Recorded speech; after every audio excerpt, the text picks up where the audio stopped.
देखिए, निश्चित तौर पर बिल्कुल आपने सही कहा कि एनडीए ने अभी सीटों के ऐलान में लीड ले ली है और 101 सीटों पर भारतीय जनता पार्टी और जेडीयू चुनाव मैदान में होंगे। 29 सीटें चिराग पासवान को और 6 सीटें उपेंद्र कुशवाहा और जीतन राम मांझी को मिली है।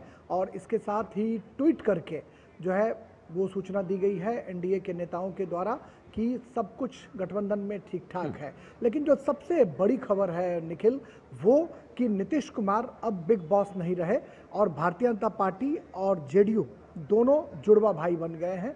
दोनों समान रूप से चुनाव लड़ेंगे। लोकसभा चुनाव में भी हमने देखा कि 17 सीटों पर भारतीय जनता पार्टी और 16 सीटों पर जनता दल यूनाइटेड चुनाव मैदान में थे। लेकिन अगर विधानसभा चुनाव के सीटों का अगर जिक्र करें तो हमेशा एक ही सीट अगर अधिक हो, लेकिन जनता दल यू एक सीट अधिक चुनाव लड़ती रही है। 2010 का अगर हम जिक्र करें तो 2010 के विधानसभा चुनाव में भी 122 सीटों पर जेडीयू लड़ी थी और 102 सीटों पर बीजेपी लड़ी थी। लेकिन बीजेपी का स्ट्राइक रेट तब भी ज़्यादा था, 102 में 91।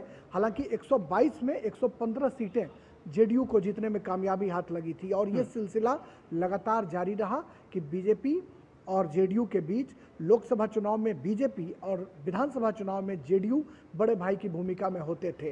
लेकिन अब दोनों समान रूप से समान सीटों पर चुनाव लड़ेंगे। रही बात महागठबंधन की, तो महागठबंधन में सब कुछ साफ नहीं है। लेकिन ये जैसा मुकेश सहनी ने कहा कि दिल्ली में डॉक्टर हैं और उपचार हो जाएगा, तो ये उम्मीद की जा सकती है कि दिल्ली में बैठकर ये राहुल गांधी एंड कंपनी के साथ बैठकर ये सब कुछ तय करेंगे। लेकिन कल का दिन आरजेडी के लिए बहुत क्रुशियल होने वाला है, क्योंकि लैंड फॉर जॉब मामले में तेजस्वी यादव और लालू प्रसाद की पेशी राउज एवेन्यू कोर्ट में दिल्ली में हो रही है। और इसके लिए ये तमाम लोग जो हैं दिल्ली आए हैं। तमाम तरह की एक्सरसाइजें हो रही हैं कि कोर्ट में क्या जवाब दिया जाए, कोर्ट में कैसे फेस किया जाए। तो कल का दिन सुबह का जो सत्र होगा वो आरजेडी के लिए क्रुशियल होगा। अगर सुबह के सत्र में सब कुछ ठीक ठाक रहा तो सेकेंड हाफ में टिकटों के बंटवारे के लिए ये बैठेंगे। लेकिन अगर कोर्ट में कुछ अगर फैसले जो हैं अगर ऊपर नीचे होते हैं तो उसका कहीं ना कहीं जी बिल्कुल। तो कल का दिन क्रूशल होने जा रहा है राजनीतिक लिहाज से भी, और अदालत में किस तरह से उनके लिए ये दिन रहता है ये भी देखने की बात होगी। फिलहाल कुमार आलोक, इसका अगर मैं रिएक्शन आपका देखना जानना समझना चाहूँ, बिहार में जो एनडीए का सीट बंटवारा बिल्कुल जिसको कहते हैं कि बिल्कुल साफ गोई से हो गया है, और उसके साथ ही साथ अभी भी महागठबंधन में पेच फंसा हुआ है। कैसे देख रही जनता, क्या कुछ कह रहे हैं टिकटार्थी, कैसे कैसे वहां पर इसका मैसेज गया है?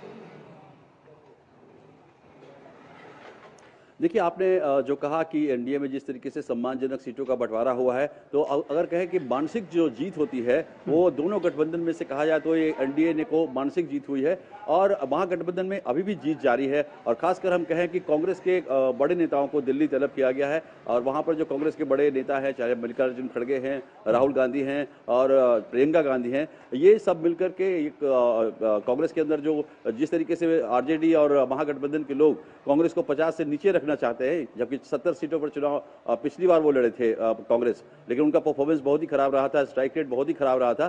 तो इस बार यहाँ पर जब कांग्रेस को 50 से कम सीटें देने की बात की जा रही है तो कांग्रेस के अंदर असंतोष है और कांग्रेस अभी भी चाहती है कि उसे 60 से अधिक सीटें मिले।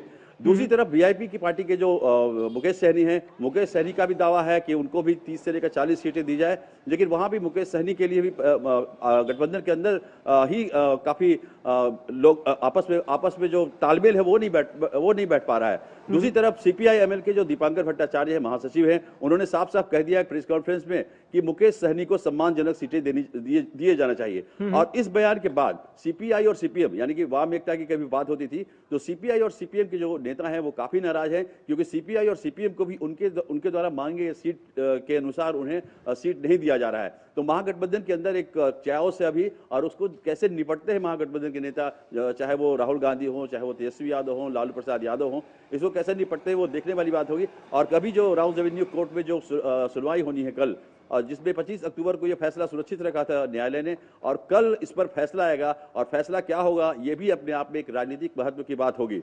तो दूसरी ओर अगर हम अन्य दलों की बात करें महागठबंधन में, तो अभी भी एक सामंजस्य की जो बात होनी चाहिए वो दिखती हुई नजर नहीं आ रही है। और तीसरी बात जो है कि अभी आज आज घोषणा होने वाला था महागठबंधन को सीटों को लेकर के, अब कल की बात की गई थी और अब बताया जा रहा था कि ये 15 कुमार तारीख आलोक, तक। एक बात और आपसे समझना चाहेंगे, एआईएमआईएम ने भी सीटों की घोषणा की है, चुनाव की घोषणा की, इसको कैसे देखते हैं? कितना बड़ा डेंट के तौर पर आप इसको देख रहे हैं महागठबंधन के लिए?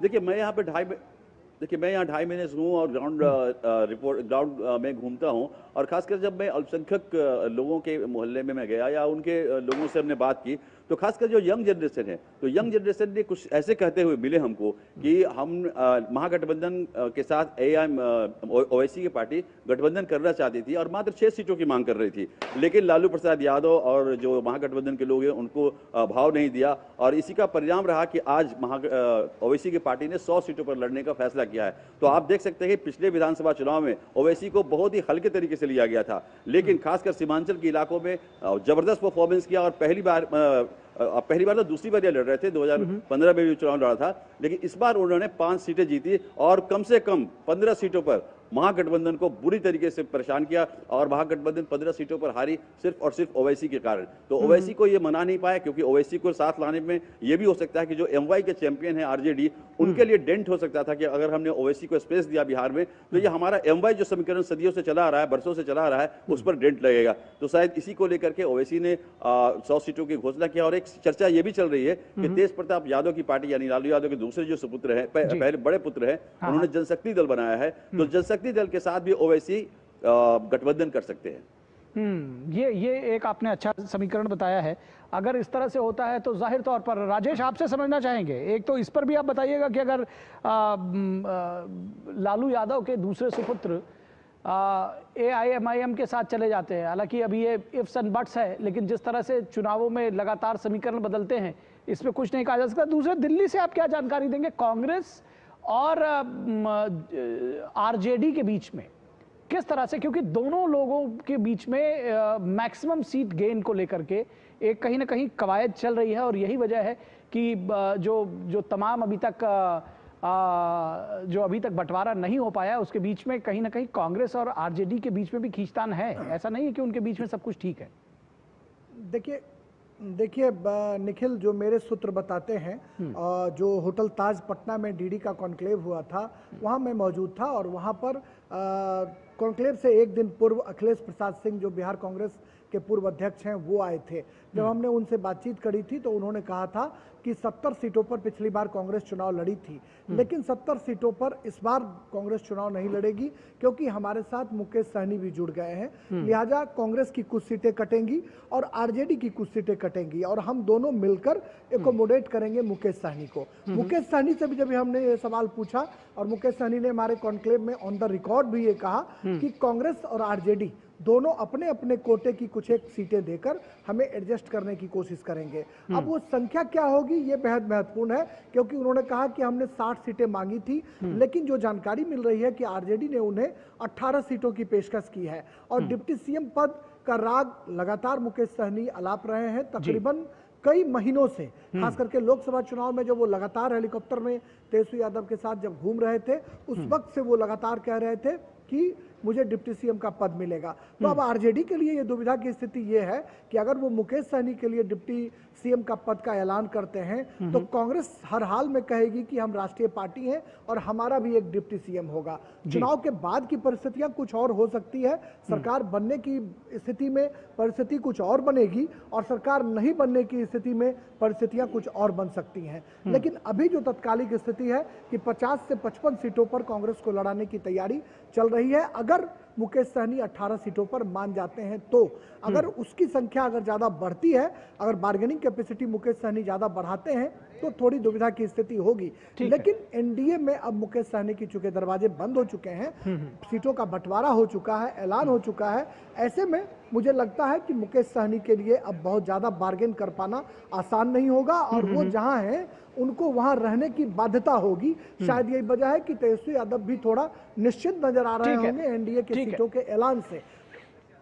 ठीक, राजेश ने अच्छा आपने इसका विवरण पूरा दिया है। देखने की बात है कि किस करवट उठ बैठता है, क्योंकि एनडीए जैसा कि आप दोनों लोग कह रहे हैं कि जाहिर तौर पर एक लीड तो बना ही ली है कम से कम उम्मीदवारों के नामों को तय करने के लिए, सीट बंटवारा तय करने के लिए। अब देखने की बात होगी, टिकटार्थियों का प्रेशर दोनों की तरफ से होगा। बहुत बहुत शुक्रिया कुमार आलोक और राजेश राज हमारे साथ जुड़ने के लिए। और यहां रुकेंगे एक छोटे से ब्रेक।